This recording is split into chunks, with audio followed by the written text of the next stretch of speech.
Welcome to Swanson Reed's presentation on a recent R&D decision handed down by the Administrative Appeals Tribunal of Australia, the AAT, in October 2022. The case, TDS Biz Proprietary Limited and the Commissioner of Taxation, involved an R&D entity attempting to claim the cost of overseas moulds, fabrication and assembly within their R&D tax incentive claim, without having first attained an overseas finding from AusIndustry. This presentation has been based on the AAT case description, which can be found on the AAT's website. Also, Swanson Reed has written a recap on the matter available on our website. The links to both of those can be found in the video description. We'll start with some background information, then talk about the case itself, and then the significance of this ruling and the key learnings from it. For some background, TDS submitted an R&D claim for the 2017-18 financial year for the design and development of an electric tricycle. As part of this claim, the expenditure included more than $1.6 million of contractor invoices from overseas entities, notably around $1.2 million from HK Flystar Limited for producing vehicle components, and around $330,000 from Hefei Kelly Technology Investment Co Limited for electrical components. It's important to note that the R&D application included core R&D activity regarding the tricycle development and no supporting activities, and TDS did not apply for an overseas finding.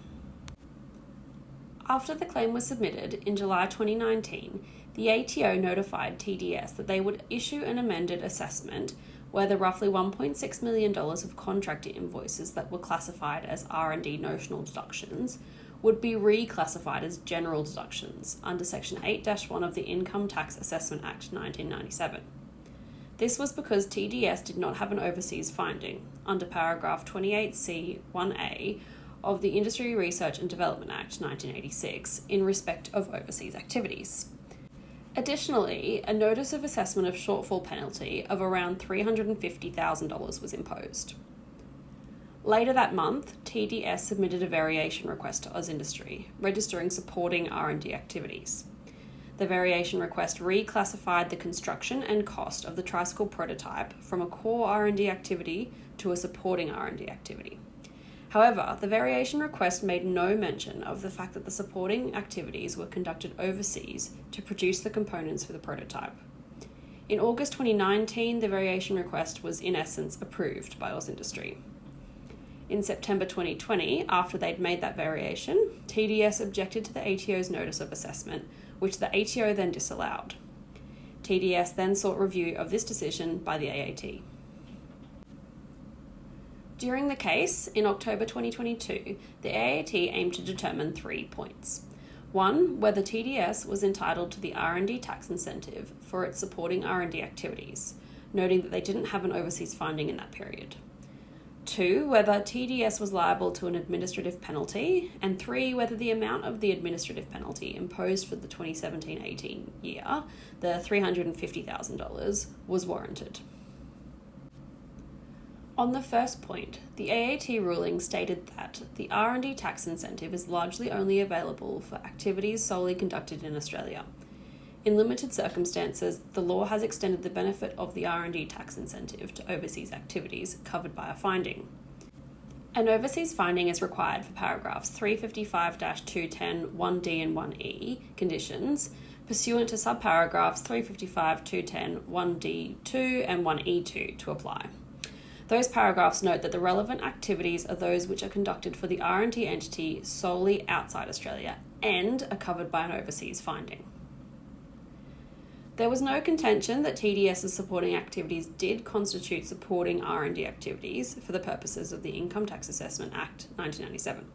However, TDS then seemed to contend that the approved supporting activities were the mere supply of parts and components from China for the dominant purpose of supporting the core R&D activities, which were solely conducted in Australia. In other words, they're arguing that an overseas finding was not applicable as no R&D activities were conducted outside of Australia. This goes against information provided by TDS to the ATO in response to the ATO's request for information in 2018, which noted that the work conducted overseas included moulds, CAD drawings, metal fabrication, electrical assemblies, and assembly of prototypes. The AAT ruling stated that, contrary to the applicant's contentions, the applicants supporting R&D activities are not the mere supply of components. The approved supporting R&D activities plainly go beyond the mere supply of components. As such, the applicants supporting R&D activities are not covered by paragraphs 355.210(1)(d) or 1e, as these activities are conducted overseas and the applicant does not have an overseas finding. Based on this, the AAT ruled that TDS was not entitled to a tax offset in respect of this expenditure.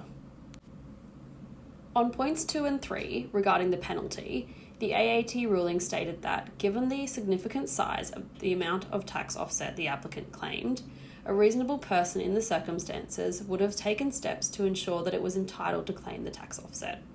The requirement for an overseas finding is not complex or difficult to ascertain, and the applicant, at the very least, should have advised that components of the R&D activities were being conducted overseas and sought clarification as to the requirement for an overseas finding. The AAT thus ruled that TDS was liable to an administrative penalty, and there was no reason for any remissions in penalties, that the roughly $350,000 penalty still stands. This is one of the only administrative decisions to consider the specific issue of whether the R&D expenditure was related to the cost of components for conducting R&D activity in Australia or related to the cost of overseas activity. This case serves as a reminder that where Australian companies are seeking to include the cost of overseas R&D activities within their Australian R&D claims, they must firstly meet the requirements for overseas R&D activity as per paragraph 28C1A of the Industry Research and Development Act 1986 and lodge an overseas finding application with AusIndustry and attain a positive outcome. That concludes the presentation on the recent AAT case of TDS Biz Proprietary Limited and the Commissioner of Taxation. Should you have any questions, feel free to get in touch with our office. There's also additional material on recent cases and R&D legislation and guidance available on our website, as well as the following websites. Thank you.